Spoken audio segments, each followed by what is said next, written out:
Lurah. Nuwun siapa niku Pak Lurah, Pak Pardi.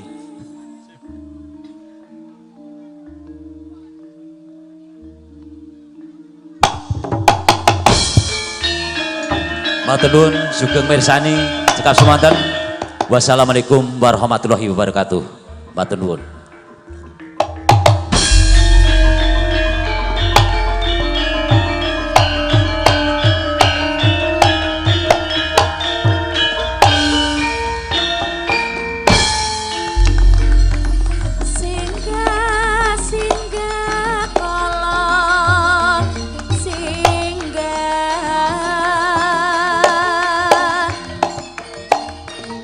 Sumingga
ilaheng awit nam astu purnama sida ilaheng awit nam astu purnama sida ilaheng awit nam astu purnama sida ilaheng awit nam astu purnama sida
nyun sembah kiring ulun kapurba risa ngamur bengat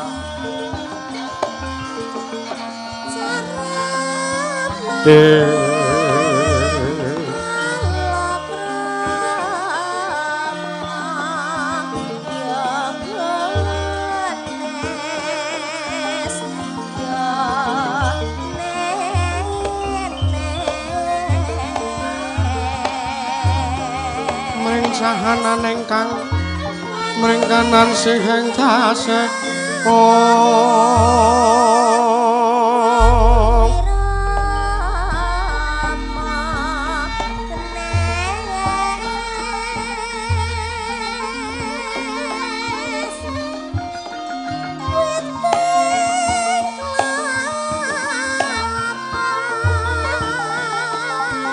mawe koko kang sawagong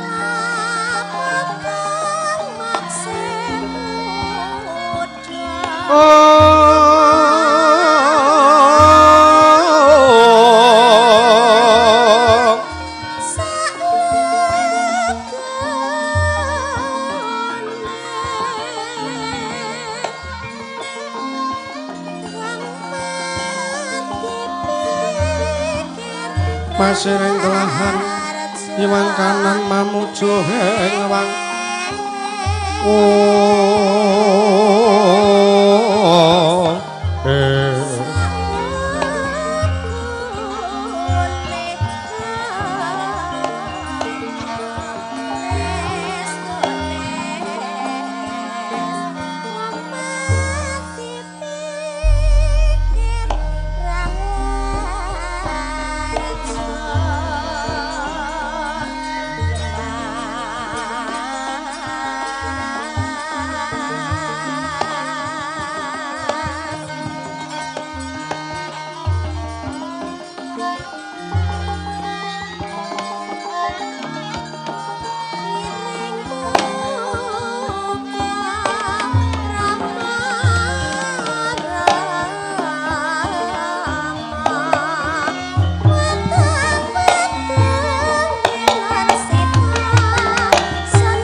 wilahing awit namastu Purama Sidhom awit namastu silat mrijiwang jagat karana sirang tandha kawisisaning bisana sono sinawung lengening bilog pesta mangsih lestantun lampahing Buddha jinantur tutur katila-tula tulat pira Radeng Baradya winursita upama prameng niskara karantadya tumiying jaman purwa mangke tekap masananing gebetotan wurengking pralambang matumpa-tumpa marma panggung sang merwengkata sekebyar dumadining wayang purwa perwakaning kandha linarik runtuting basa dongeng gunung Musurasa yen nilarasaya karaos mulacarya hagrasa wani wuruhing diri rasa rumangsang rumangsani lir jalma ngilu kaca jarwe fusre kepcang carita lo becewus gemelar jroning pakeliran ya iki sejatine amriksane pagelaran ringgit purwa Surya Candra Darum yang Kartika wis kinur putrate kawasa sahari ratri angitri bawon prata ing Sina Gilir Kuwanti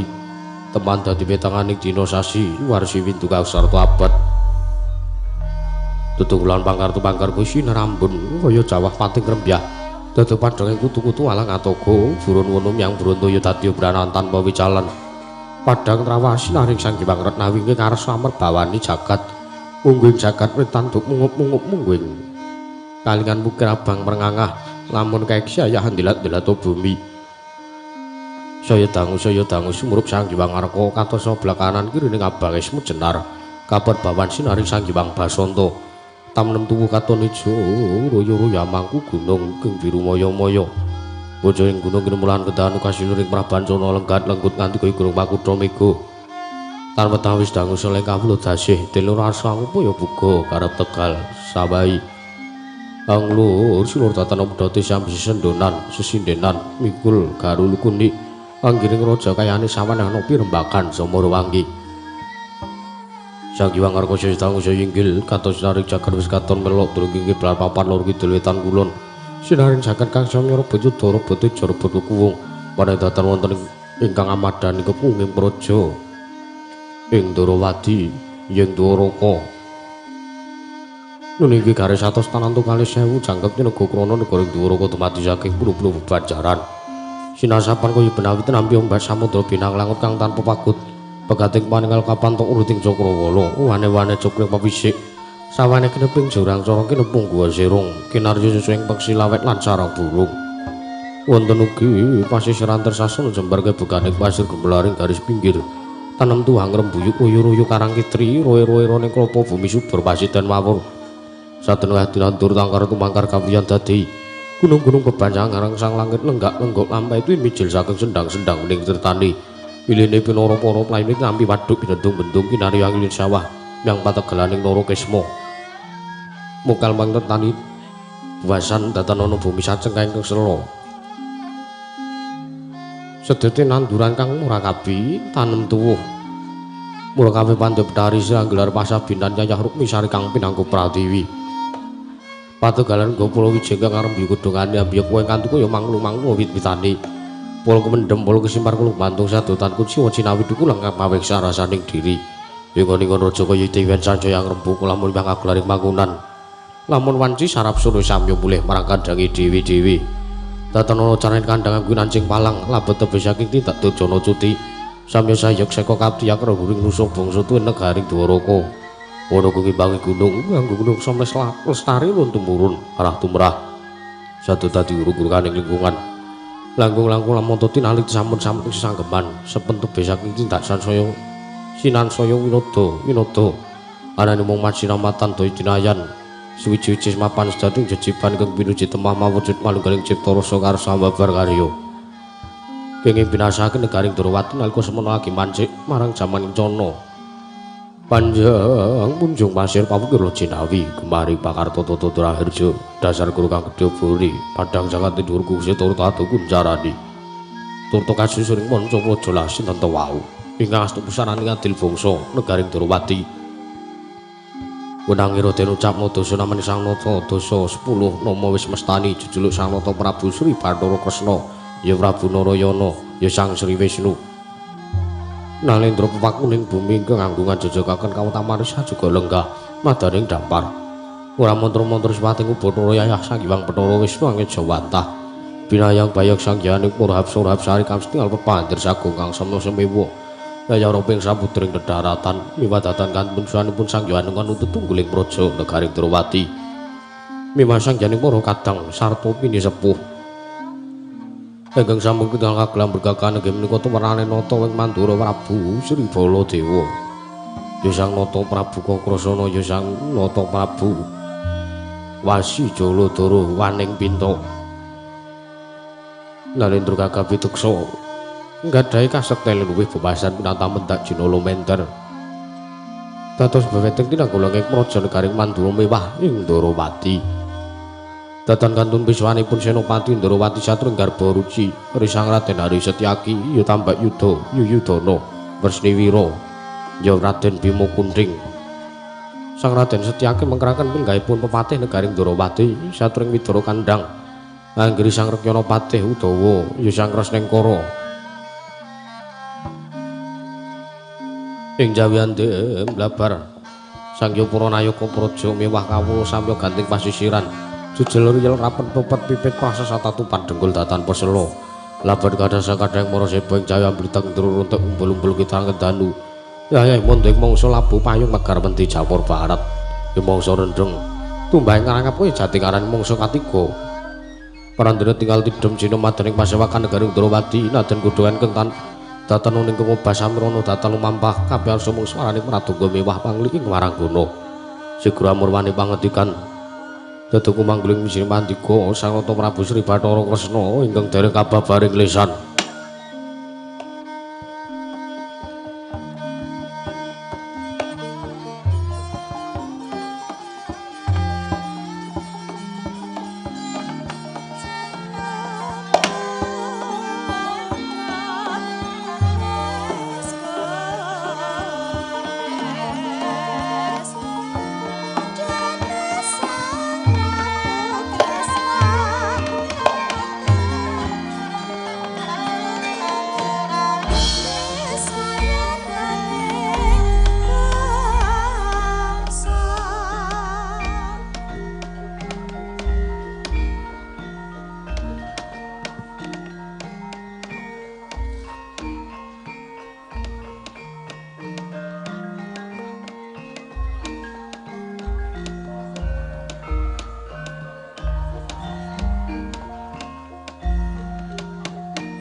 kumanya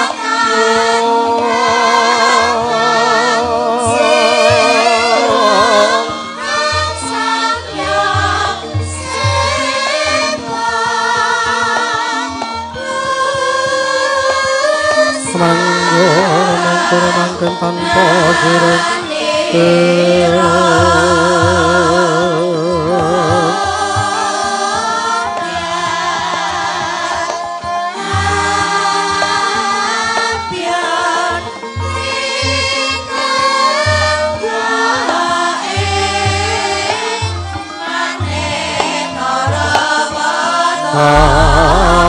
pengomah mas murobeng langit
Sritenon neng pasewakan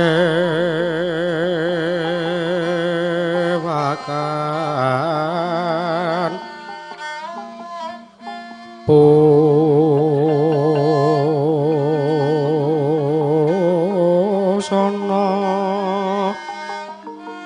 maneka warna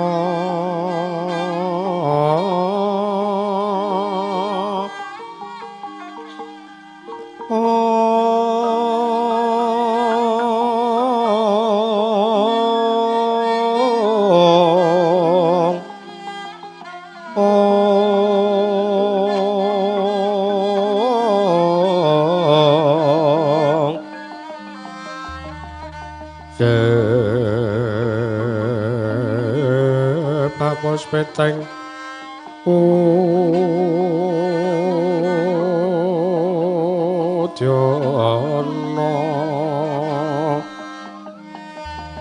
yang banjrah sarwarokma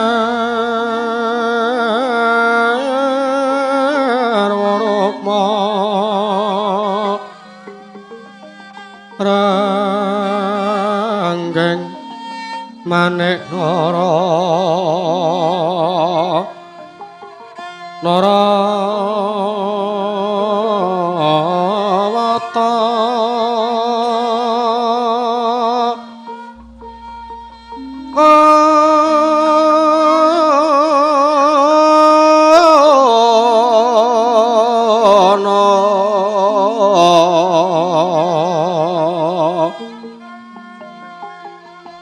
Obro prabanya kang sumerat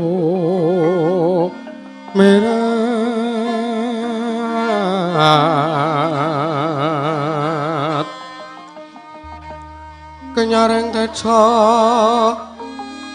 laliwaran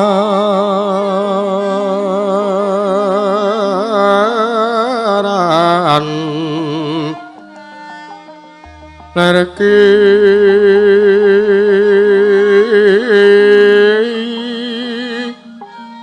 lajeng sireng radet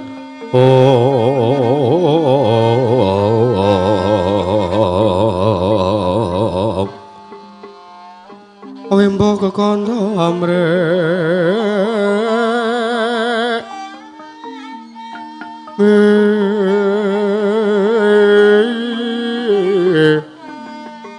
ing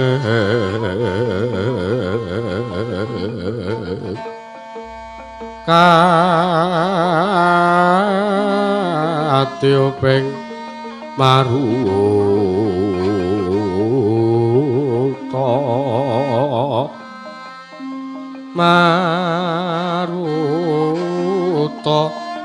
mando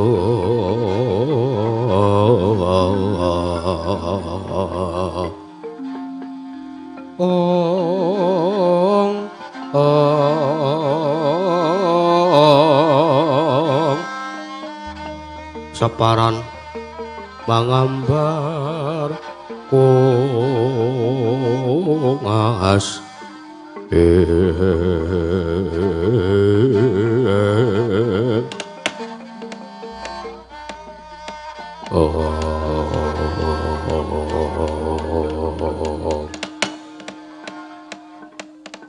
Nimangsuk mono mangat dilinuwih ana sasmentan ingsun jagat wasisaning Bathara ora mengkoto dhisik Kakang Patih Udawa siwiji anggonira nyangket ana ngersaning panjenengan ingsun ayo dadekake kaget penggalihmu Kakang Patih Udawa Baunut niki sinuwun diwaji sembahan kula pengayoman kula ing Madyapada prapting delahan Gusti kula sinuwun Prabu Sri Bathara Kresna wonten sabda tama padukan nimbali dumateng ingkang abdi ing kepatihan ing jawi sanget kuwatos sing manah pindharan salombo pinanjering alun-alun kumitra caruk maras nanging sareng wonten ngarsa paduka tebih saking raos kemarasan sinuwun diwaji sembahan kula pengayuman kula ing Madyapada baunut niki iya kadiparanggen siwa ingsun percaya minangka dadi badal wakil ingsun pranata tataraki ing kaprajan negara Ndrawati marata diakiaten lawan panjenengan ingsun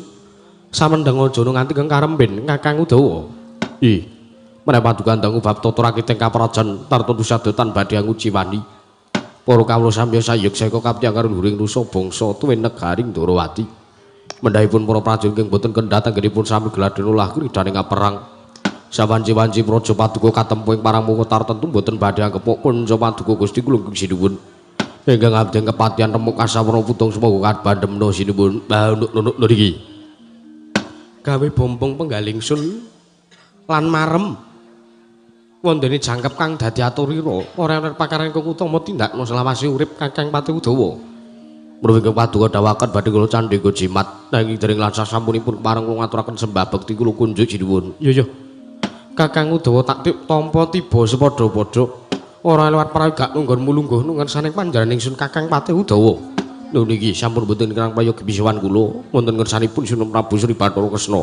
Mbah niki. Setyaki. Sawise siadi sowan ngersanipun Kakang padha kanthi raharja sak naptanira. Dimas kadangipun Kakang garwa ruci. Tansah bira kanthi sadaring sambi kala sowan kula Koko Prabu.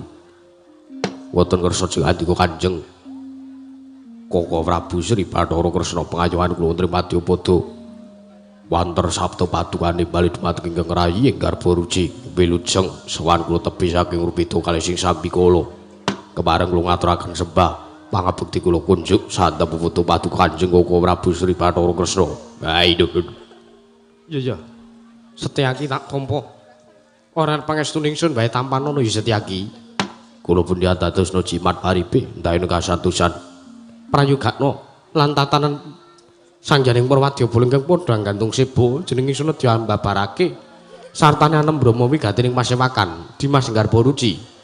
Kula niki setika estaken dawuh menawi paduka dawuhaken bareng kula candhika jimat kula dadi pangestu padha dawuh padukan Kanjeng Koko Prabu. Bagus. Nuwun mangke Bapak Pandurna. Sarawujeng ngandika Bapak Pandurna miwah Kanjeng Koko Prabu Baladewa. Ingkang putra menawi ingkang rayi Ndrawati ngaturaken asung pudya pangastawa tuwin pasegan panakrami mugi tansah kunjuk marsa jengandika Bapak Durna menapa dene Kanjeng Koko Prabu Baladewa Koko Prabu Balarama. Njenengan sik napa kula sik? Pun monggo. Kersane jenengan mawon. Kula sik nggih. Nggih, pun mriku mawon mboten kula. Oh, astagfirullah sila bertapa semorante hawla kamana kula prit kantil pinten diselikur. Kula niki kira Prabu. Wanten sabda tama paduka anak Prabu Sri Bathara Kresnani bali dumateng piswanipun ingkang Bapak ingsun kalih modhen samnika bombong penggalih kula. Oh. Wonten kula nyumur pikawontenan negaring Ndrawati ingkang ketingal ayem-ayem tata titi tentrem macinamatan daya dinayan. Sangya para kalosama manunggal tetunggal dados tunggal. Marang saja ngandika Gusti kula ingkang sinuwun anak Prabu Sri Bathara Kresna. Inggih. Ngaturaken kasugengan rawuh sing ngandika, "Wah, wilujeng pisawanipun ingkang Bapak ingsun kalimat dinten samnika. Asung pasekan para kramitun Pambagya Harja. Sampun ingkang Bapak tampi karo bombong raos enggalih. Mboten langkung kula ngaturaken salam talim kula mugi tansah jumangar saja ngandika anak Prabu Sri Bathara Kresna kira anak Prabu." Nggih. Kula tampi karo bombong raos enggalih. Damel marem enggalih kula Bapak mboten langkung kasket sakniki ingkang langkung mrayogi. Kula nggih kula nok-non. Sampun mboten krang mrayogi nggih anak Prabu. Koko Prabu sarawuh ngandika Kanjeng Koko Prabu Baladewa ingkang rayi ngaturaken kasugengan tuwinasung pudha pangestu marang ngandika Kanjeng Koko Prabu Baladewa Koko Prabu Balarama jagat pasaring Bathara wayah Bathara jagat Padendra Jaladewaku ya Yayi Ndrawati gawe bombong penggalipun Kakang Deni Siadi miji piswanipun Kakang Ngrasani Yayi Prabu Ndrawati asung pudha pangestu lan Pambagya Raja wis tak tampa lan satane antuk berkah pamujine Siadi ing Ndrawati slamet praptanipun Kakang Ngrasani Suman Ngrasani Siadi Yayi Ndrawati dina iki ora ana alangan sewiji apa ya mung pun Kakang ngaturake salam taklimipun Kakang wae muga tansah kunjuk ngersani Yayi Prabu Kresna Yayi Ndrawati nggih kula tampi karo ya bombong raos menggalih mboten langkung kaskecan ingkang langkung mlayogi lenggah jeng andika wonten Praja Ndrawati ya Kresna kaya ora kurang kepenak pisawanipun Kakang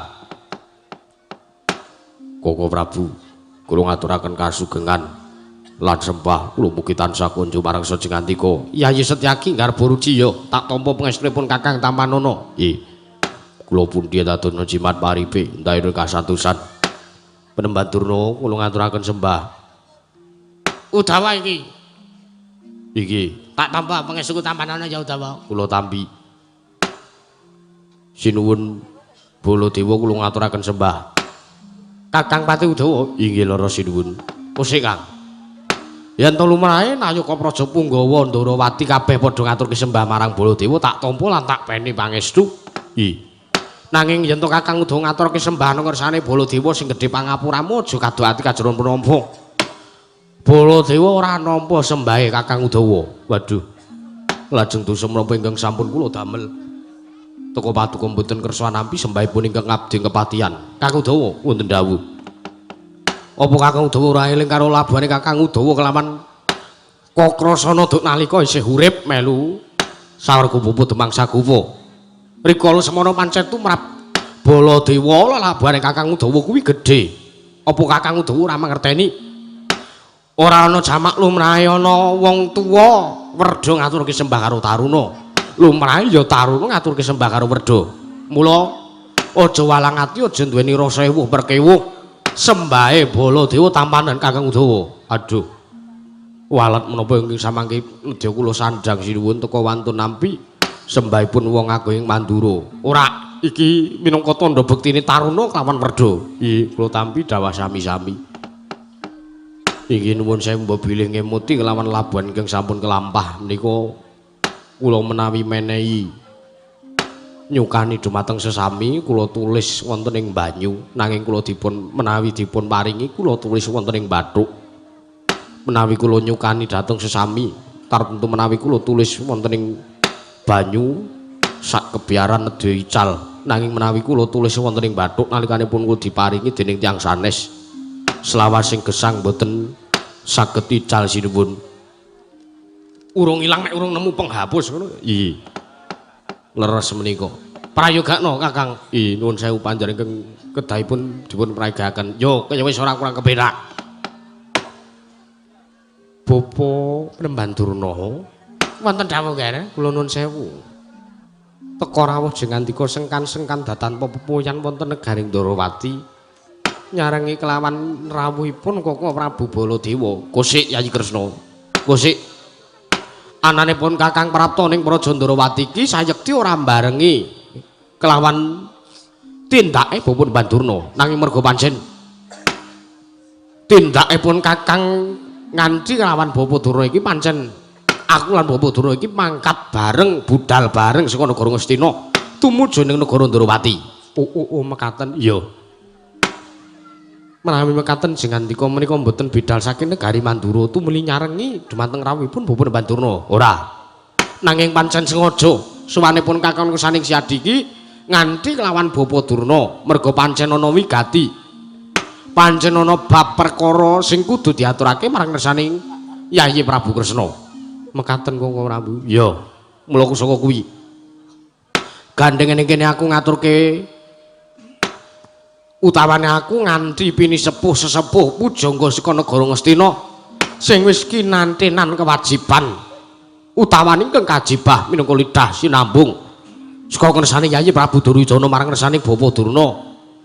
Banjur mengko di gethok tular nang ngersane Yayi Prabu Ndrawati. Oh ning kene sing takon matur paring dawuh ya mung Bapa Durna. Monggo Bapa Durna. Oh nggih. Saderengipun Assalamualaikum warahmatullahi wabarakatuh.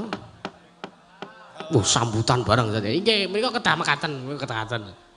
Kula nuwun sewu nggih anak Prabu Kresna, saderengipun biswanipun ingkang bapa menika sepisan tuwi dhateng kawilujenganipun kasuganganipun anak Prabu Kresna sakadang kadheyan wonten negari Ndrawati menika. Inggih, matur sembah nuwun. Dawuh sami-sami. Inggih. Dungkap mongko kalih sowan kula menika mboten saking panjenengan kula piyambak. Sowan kula menika nganti dumateng anak Prabu Baladewa menika ingkang raka ing Mandura menika tartentu pancen estu wonten wigatos kula dipun dhawuhi dening anak Prabu Duryudana. Minangka kula dados lidah sinambunging marang ngersanipun saking negari Ngastina tumuju wonten negari Ndrawati. Mila sowan kula ingkang kalih menika nedya ngaturaken menapa wigatosipun dening anak Prabu Duryudana menika utusan dumateng ingkang bapa miwah ingkang ngraka ing Mandura menika. Inggih Bapa Nemban. Kula aturi paring dawuh ingkang tetela dene sing andika rawuh wonten ing mriki sing kansengan datan pepoyan. Nggih leres. Kula nuwun sewu. Sabtu hari kepengker utawi seminggu kepungkur kala wingi 7 dina kapungkur kala wingi nggih. Anak Prabu Duryudana bali dumateng ingkang bapa ing Sukalima supados sowan manten kesanipun anak Prabu Duryudana. Wigatosipun kula dituduhi dhewe. Bapa Durna niki anak kula pun Lesmana menika ingkang wayah pun Lesmana gelur-gelur nangis wis kaya wong kentir. Lho, kenging napa anak Prabu? Menika mboten sanes jam mung kedanan kalian sawijining wanita.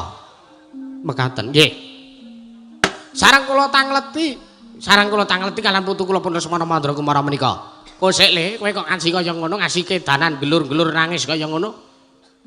Mbah, kowe kedanan utawa kowe seneng karo wong wedok ngendi jenenge sapa?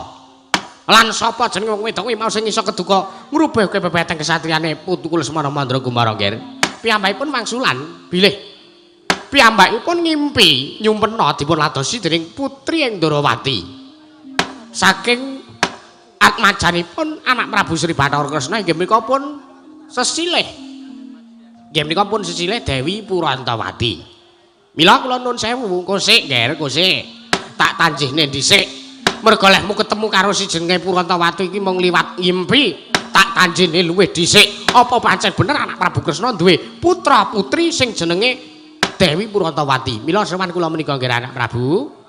Sepisan kula nedya nanjihaken menapa leres jenengan menika kagungan putra putri saking negari Ndrawati mriki ingkang nedheng ndungkap diwasa ingkang dipun remeni kalian putu kula pun Lesmana Mandrakumara ingkang sesilih pun Dewi Purantawati. Menapa mboten wonten putri saking negari Ndrawati ingkang naminipun Dewi Purantawati nggih anak Prabu? Yo, pancen ngono Yayi. Kepiye? Iki kepiye? Merga pancen Bapa Durna iki durung mangerteni yen to si Adi kuwi duwe anak wedok sing jenenge Purantawati. Leres.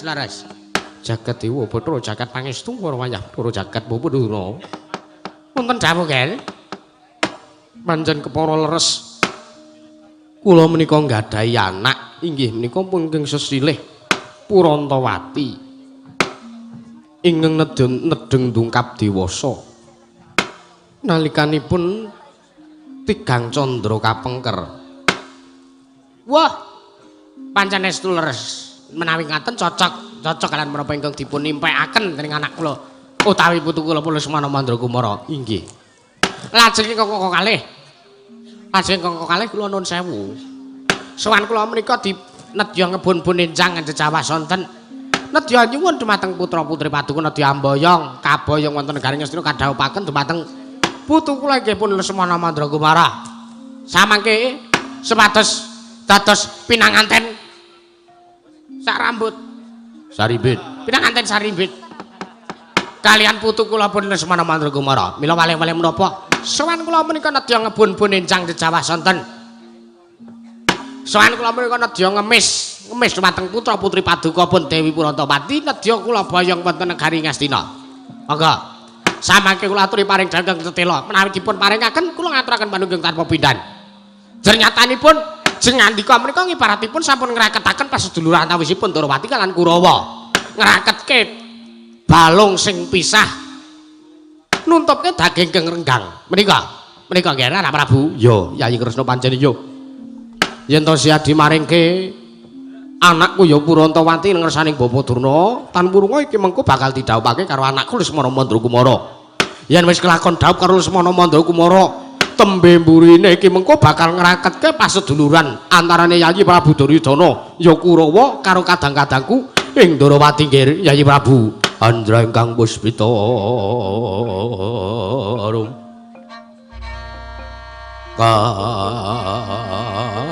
kasilireng samirana mrih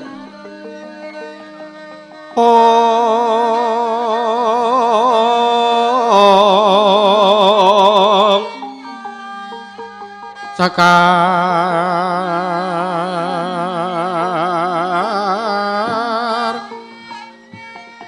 kadung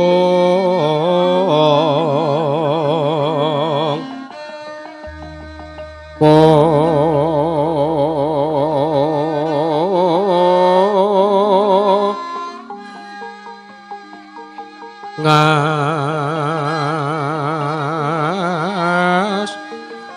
gandharnya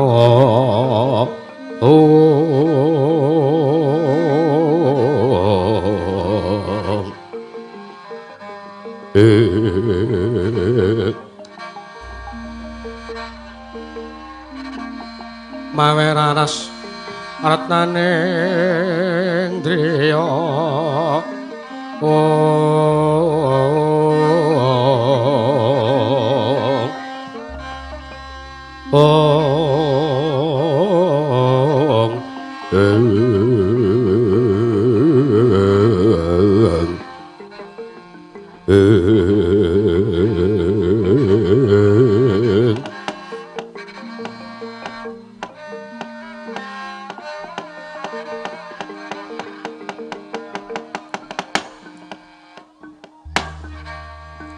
jagat pangestu ora wayah Bathara jagat nuwun mangke Bapa Durna kula nyuwun sewu kaget sotaning penggalih kula sasampunipun jeng andika paring pangandikan bilih nedya amboyong anak kula pun Purantawati kula nuwun sewu nedya dipun dhawuhaken kaliyan anak kula pun Lesmana Mandragumara ing Ngastina. Inggih nggih leres menika leres.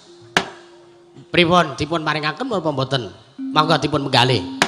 Menawi tumrap ingkang putra ing Darawati nggih monggo-monggo kemawon.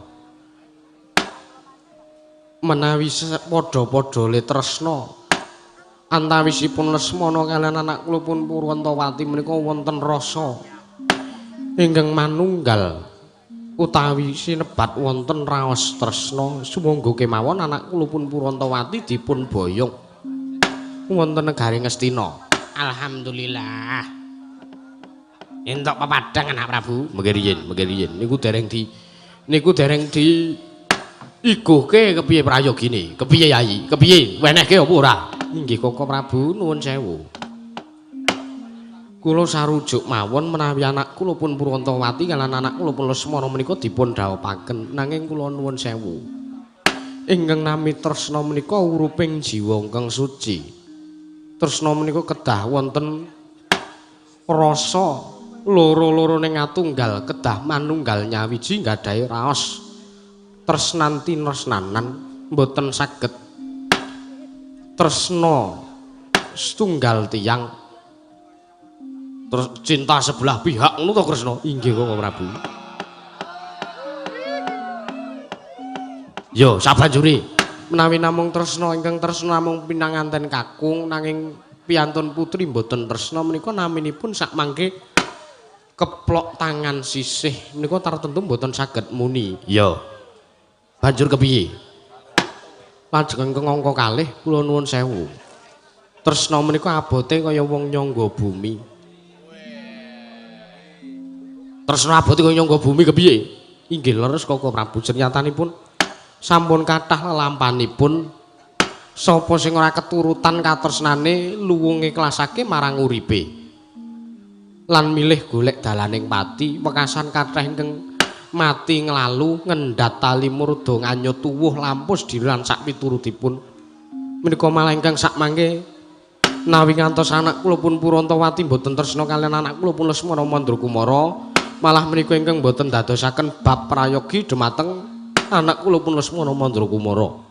Menawi kula monggo kemawon anak kula nedya dipun boyong sumangga nanging jengandiku kedah tetarosan rumiyin kaliyan anak kula pun Purantawati.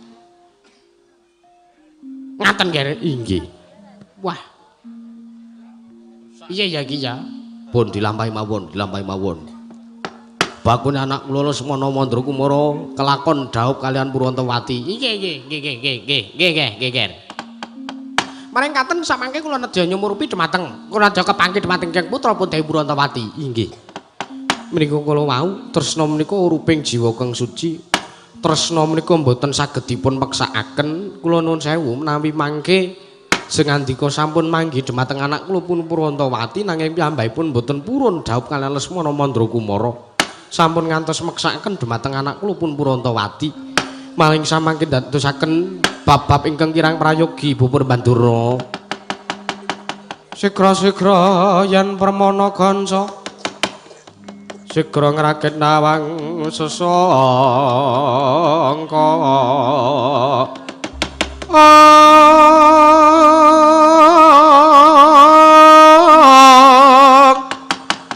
Nalendra mbek marwa sing sang katriku mulung mangrompak ing wadya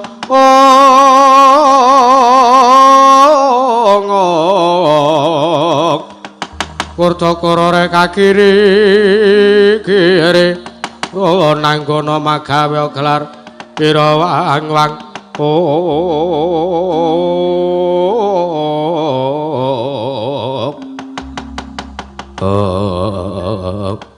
Sikep katwari kuling kuno to wau didemat ring kapersewakan negaring Ndrawati nalika semanten datanmu badatanmu awit kaperbawan sang nata-nata ing Ndrawati Sang Prabu Sri Bathara Kresna datanmu badatanmu sing nganti kaya pratima golek kencana nalika semanten candrane Sang Begawan Durna kaget miwah nata ing Mandura midhangetaken sadanipun nata ing Ndrawati Prabu Sri Bathara Kresna nalika semanten Tidem permanem datanana sabawane banik walang alisik nalika semana ron-ronan datanmu bah samira datan lumampah sanalika dadosaken kanyut kang pinangka wardi kanyut ujaring wong nginang wardi ujaring wong akecoh nginang durung mabang durung manding durung metes sing bantala kesaru gegering jawi piyak ngersa tekeping purika pasiban bara amuk apa tukang dadi darunani ora ana macan ingkang medhun saka krangkeng apa dri gajah ingkang medhun saka wantilan kejawi amung sawanipun tusan saking Karang Tumaritis inggih menika pun ki Lurah Bagong weber-weber mindah pindhasa temetara minggah madaning Datulaya Praja negaring Ndrawati mangu mbahing para kawula kancana daya piyak-piyak jaluk dalan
Sinongwati cakat kinari among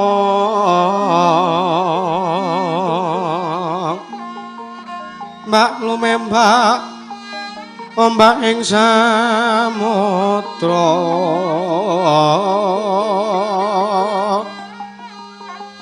ana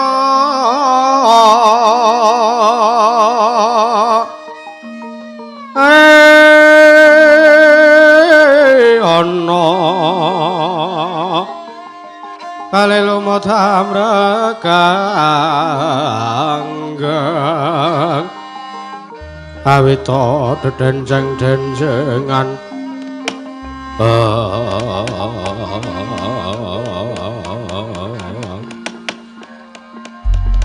jagat dewa Bathara Kaka Prabu piye Kresna menika Bagong sowan wonten ing Praja Ndarawati sonten-sonten edian Panakawan ngrusak suasana pasewakan wae.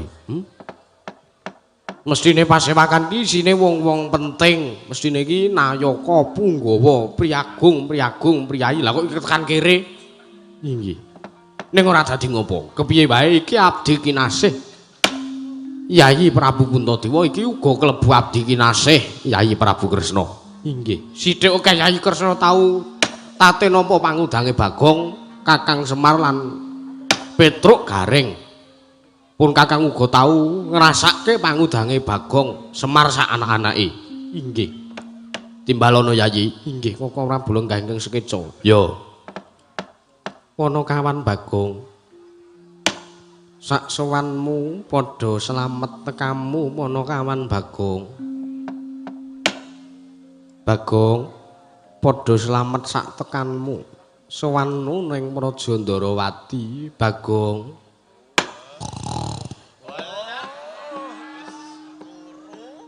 Kaka Prabu, piye? Napa wonten lumrahe to? Ana wong turu ngrebeki wong melek. Lho, kepiye kuwi? Menika lho Bagong kok iso ngorok. Lho. Wah, edan iki ora tak jawil saka kene.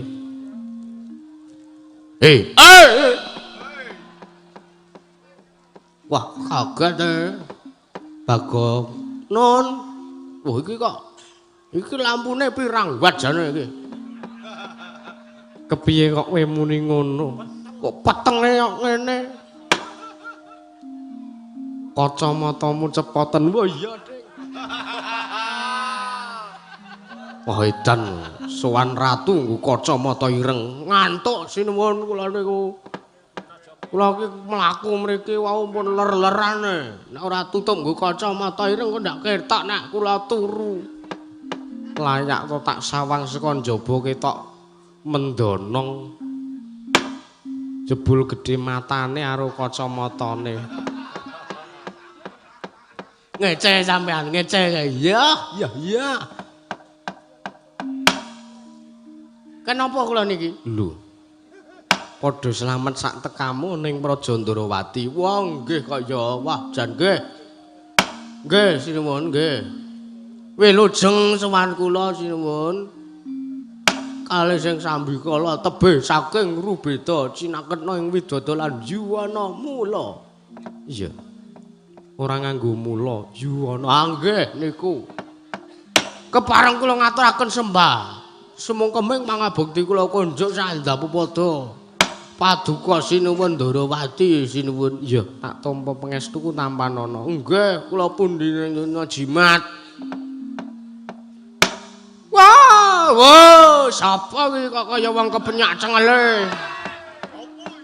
Iki aku Bagong, aku sing teka ning Praja Ndarawati kene. Wo, Penemban Durna. Heeh, Penemban Durna. Slamet tekamu, wilujeng Penemban, bekti kula kunjuk. Heeh, pangestuku sampeyan ya Bagong. Nggih. Mrika ampun usum adolan wedhus dereng. Lho. Niki sesuke lak belean to. Iya, nggih. Kula nggih pun beto tuntunan sapi 5. Sugih to kula. Cah sekolah.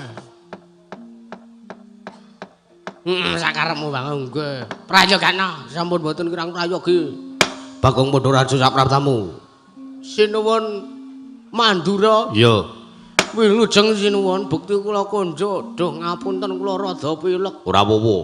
Pancen usume kaya ngene iki. Nggih.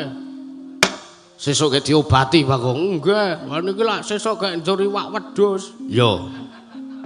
Genah sehat nang awak. Iya. Penting aja akeh-akeh, ndak mumbul ndase. Ndas kula niku. Iya. Prayogana sampun boten kirang prayogi sinuwun. Bagong Pandharaja sapratamu. Pangestunipun Ndara Werkudara. Udu. Lho, sinten iki? Setyaki. Oh, Ndara Setyaki ya. Suarane padha. Sesuk nek gawe swara dibeda. Suaraku jan yo ngene iki kon gawe piye meneh? Nggih, wilujeng Ndara Setyaki bekti kula konjo. Tak tampa pangestuku Tampanana. Nggih, kula gegem ndadosaken jimat. Bagong padha slamet, Gong. Patih Udawa iki. Iya. Metu njaba. Lho. Kowe karo aku kok kaya ngono timen to. Wah, karang kanca dolane ya kulino ketemu e. Iya. Kapan paingane? Ya sesuk paing. Sesuk praise. Ora apa-apa. Buktiku katur Patih Udawa. Iya. Pangestuku Tampanana nggih kula pundi? Pun usum napa mrika? Ora ana udan aku nandur tela. Wah, apik. Iya.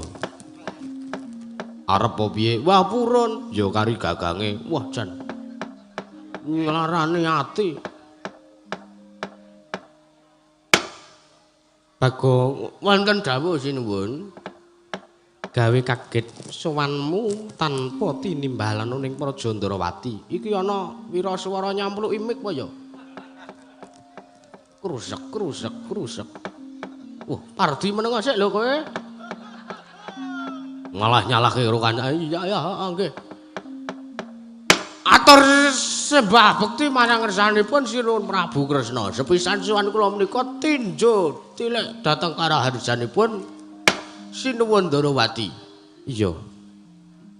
Kaping kalih suwan kula sepisan ngaturaken tebah. Siti Sekul binunteling ron sambirana, ron klapa, ron klapa apurenta apabile wonten lepat kawula anggen kula matur marsanipun Sinuwun Prabu Sri Bathara Kresna. Iya.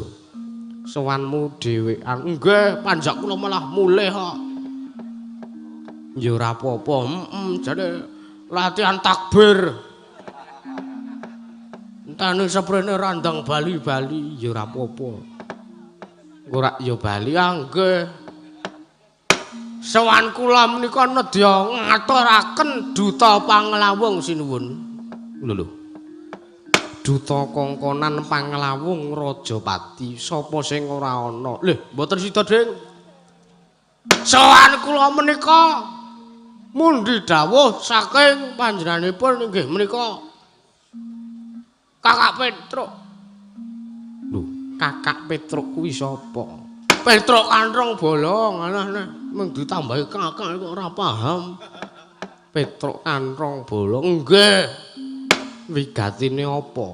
Piyambakipun nimbali kalih kula, merga Petruk niku lara sinuwun. Petruk lara. Nggih. banjur kepiye? Petruk lara. Banjur Nggih. lho. Lara apa? Pun mboten ngertos. Wong bendina kon kei makman ra dipangan, kei unjukan ra diombe.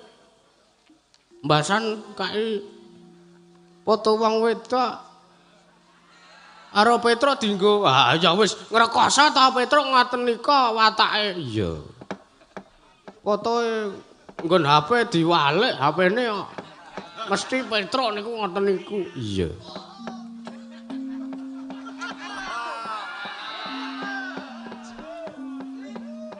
Nah nika sing bala-balane Petruk sing ngoten-ngoten nika. Iya. Sawijining dina sareng Petruk gelem melek. Niku Petruk matur alih kula, muni ngomong ngenten iki, Gong.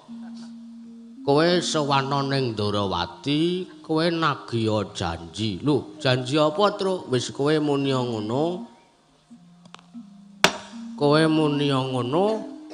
Banjur engko lak Sinuwun Ndarawati nek pancen ngerti apa sing tak maksud, berarti Sinuwun Ndarawati isih kelingan. Ning nek Sinuwun Ndarawati kok ora paham, ora tanggap karo apa sing tok karepke, berarti Sinuwun Ndarawati wis nglalekke janjine karo aku. Ateges Sinuwun Ndarawati Nalendra sing mencla-mencle gunemene ra iso digugu, blendra-blendre kaya banyu tumumpang godhong sendhe. Ngoten niku. Niku kula minangka lidah sinambung saking Petruk, jenengan janji napa kalih Petruk? Pun mengko kula aturi. Paring dawuh kula intine kon nagihke janjine Petruk. Mbah kowe engko janjine Petruk apa? Nek sampean janjani Petruk nika semanten arep nukokke Petruk mobil, ya mobile kula jaluk. Arep nukokke Petruk sawah, nggih sawahe kula jaluk.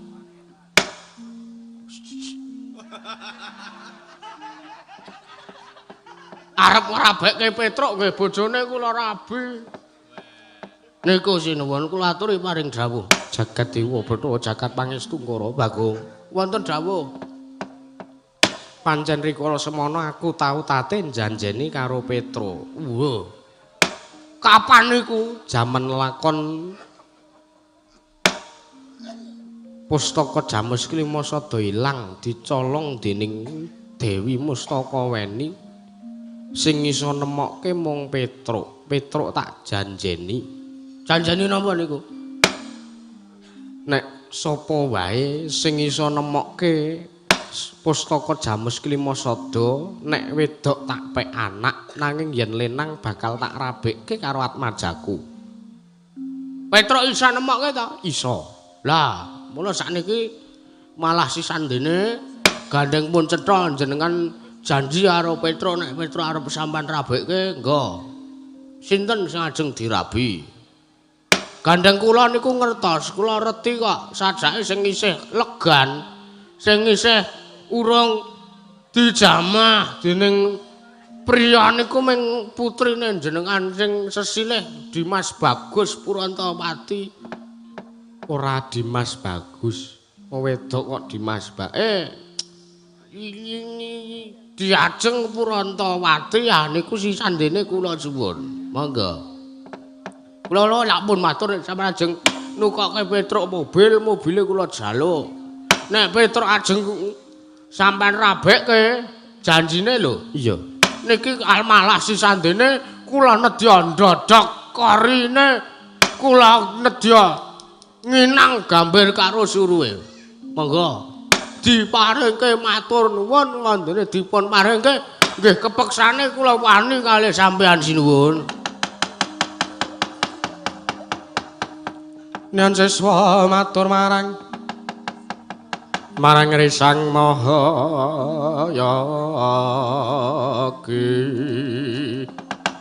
sarwe prakadiparan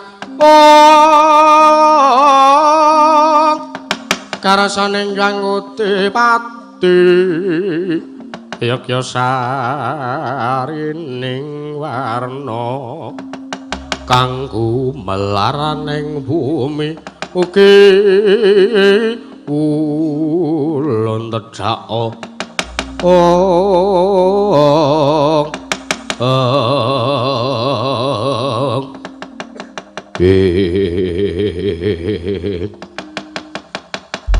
Wah, Begawan Durna iki lole kandhang blekuduk manyar-manyar Sumarante hawala kamra kawula berikan dikur.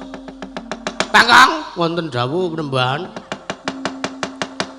Kowe apa ora ngerti nek sowanku rene iki uga arep ngelamar karo Purantawati? Lho, ajeng nggih napa? Sampeyan ki wis duwe bojo. Sampeyan ki ya wis duwe putra, kok arep rabi meneh. Napa tesih Dereng kapok sampean niku. Ora kali ngono. Purantawati tak boyo ngarep tak lamar tak gone Ngastina kuwi arep tak rabekke karo Lesmana Mandrakumara. Wah. Arep dilabi Lesmana? Ya. Katri gumulung mangrempak.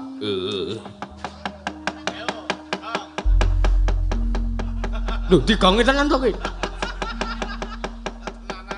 Wong edan ora. Weh agiruh kula wah ya sae pe anu sae apik. Nggih. Njur sampean maju mriki aku ora trima. Mergo kowe wis kalah dhisik karo Begawan Durna. Tekamu kalah dhisik nggonmu nglamar karo Purantawati kalah dhisik anggone swaneng-resane Nak Prabu Kresna. Mula kowe tak omongi kowe ngalah, kowe balya ora sandadak.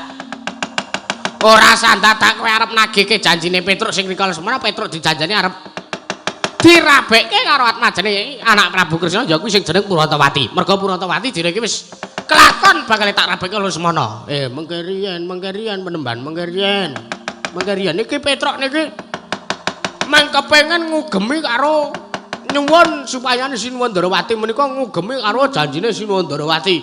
Mundak mengko ngasih Sinuwun Ndarawati ora kok ngugemi janjine Petruk. Terus Petruk mengke ndek garan nggo ngelek-elek Sinuwun Ndarawati. Wah, Sinuwun Ndarawati ke ratu sing pancen ora iso ngugemi karo janjine ming jonjah janji karo masyarakat ning seprene ora ana hasil apa-apa. Kula malah wedine mengke nak nimbulke swara sing ngaten niku tumrap Sinuwun Ndarawati. Kakang, nun. Kowe manut kena tak omong ya apa ora? Pripun? Purantawati iki saiki wis bakal dadi duwek Lesmana Mandrakumara. Ayo, kowe balya. Kowe ora sandadak ngayonake karo Purantawati. Ayo Bagong kowe balya. Kowe balya ora sandadak ngayonke karo sing jeneng Purantawati.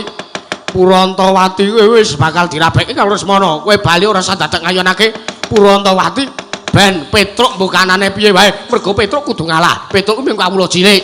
Petruk mung gedhe bal 7 iku wong elek nyala mripat. Ora pantes yen kon rabi karo putra ratu. Se. Mbok siji.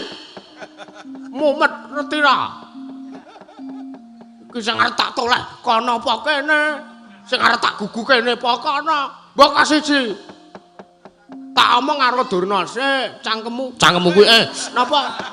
Sampean mang leren sik. Wah, edan kowe.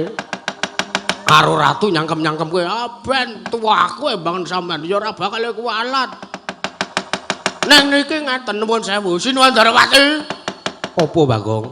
Nek sampean ngantos ngiklaske ingkang putra pun Purantawati ajeng didhaup kalih Lesmana Mandrakumara, nuwun sewu, mengke mung mboten ajeng bahagia. Lire piye? Nuwun sewu, jenengan pirsa. Jenengan pirsa nek Lesmana niku putra ratu. Sugih mblegedhu brewu. Bandane seprapat jagat niku darbeke Sinuwun Prabu Duryudana. Mesti sing jeneng Raden Lesmana Mandrakumara ya kelepetan kesugihane Sinuwun Duryudana. Iya. Ning sampean ngerti mboten nek Lesmana nika bocahe ki apa? Alah nah. Miring. Apa ana tuman? Anak ratu kok melu parkir nang pasar Argosari. Nggo rompi kok prit-prit kiwa-kiwa, hop terus, pol kanan, pol kiri.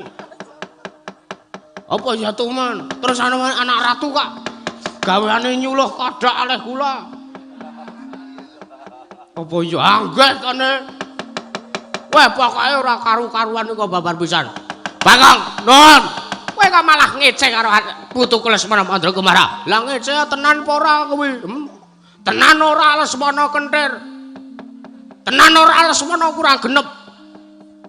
Ya pancen iya, ning aja tomong kene mergo iki calon maratuwane putuku Lesmana Mandrakumara. Lah ming rak lagi calon.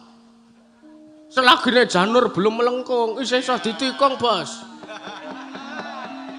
Dumeh kowe wis nganggokke cincin ning tangane Lesmana karo Prantawati, njur kowe sak geleme dhewe karo wong liya. Lho, wong liya ya ndek kesempatan. Iya, Duh.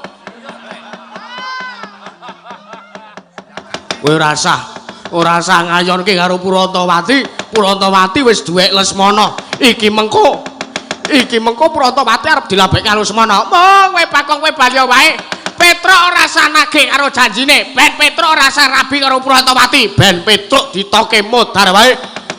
Petruk nglalu mergo ora kelakon tresnane ben ora sah diurusi sing jenenge Petruk. Wis kowe bali wae.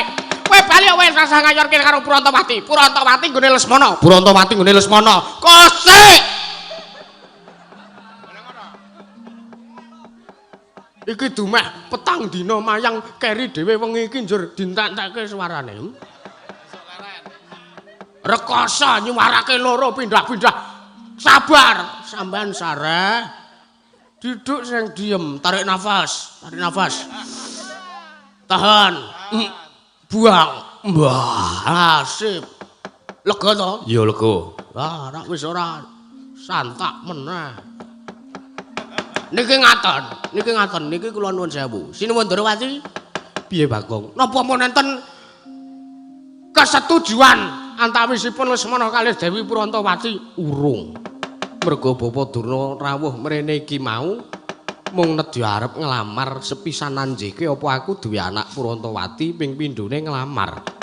Aku matur karo Bapa Durna yen to arep nglamar anakku Prantawati tak kon ngendika dhewe karo anakku Prantawati tak kon tetarenan dhewe mergo tresna kuwi uruping jiwa suci ora kena dipeksa lan ora kena dijaluk. Tresna kuwi ana ning antarane loro-loro ning atunggal mantunggal dadi siji. Wekasan nuwuhke rasa tresna. Modar ora kowe? Modar ora? Andek punamuni. Lesmana ki karo Prantawati wis tunangan. Prantawati rong karuan gelem karo Lesmana kok. Ha iki nuwun sewu iki sing wis genah jope. Iki anang kene sing jope wis genah. Petruk niku nagih janji kalih Sunandarawati duk nalikane Petruk arep mbalekke wujude pustaka Jamus Klimasada sing dicolong karo Dewi Mustaka. Wani Petruk arep dirabekke karo putrane Sunandarawati. Lah iki agar kesempatan. Asline sing ra ndhewe menang apa-apa kuwi sampean. Oh, terus pucet to kowe. Muni kowe. Pucet umbele angka 11. Muni kowe Begawan Durna. Wah, edan lole. Jari iki kepiye? Ora kepiye-kepiye wis pokoke nek ora trima sisandene tak gawe.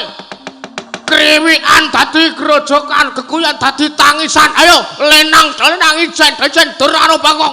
Rebut sayembara sing menang iso ngrebut Prantawati. Oh, dadi sayembarane.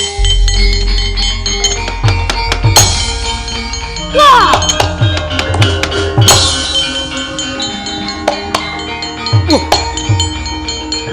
Halus maning jalan.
Setyaki wonten dawuh. Kae mengko nek siade ora ngewangi perkara iki Ora rewang kados pundi? ngundurke Kurawa kae lho. Oh. Adik bajekno timen. Lho kok kowe muni ngono? biasanipun adat saben menika menawi kula arep ewang-ewang karo pihak ana kula mangpenging. Lho sak gendakan iki ora.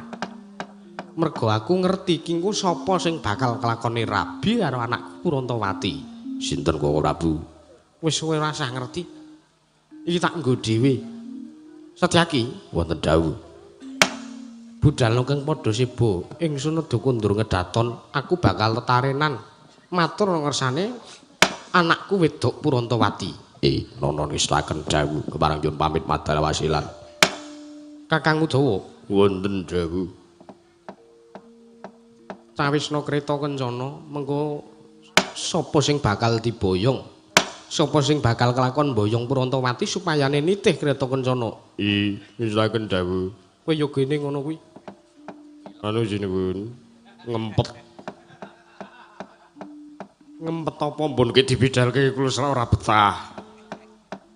Luna wong kok neka-neka Mbonten iki selak. iyalah. Kakang Udawa mboyong melayu ning mburi kono sik. Pun. Aduh.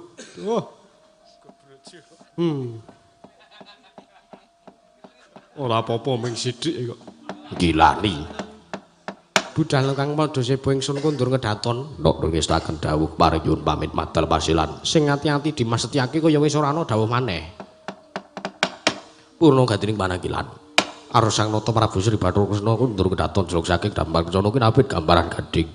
Kadharaken saking Purban jadi manggung ketanggung Joko paloro-loro ingkang samya ngambil pecaring keprabun. Kawis saking Mandura tindanyo Sang Sri Narana Tramon katon saking Mandroko. Gumebyar Candra kadya Sang Hyang Surya.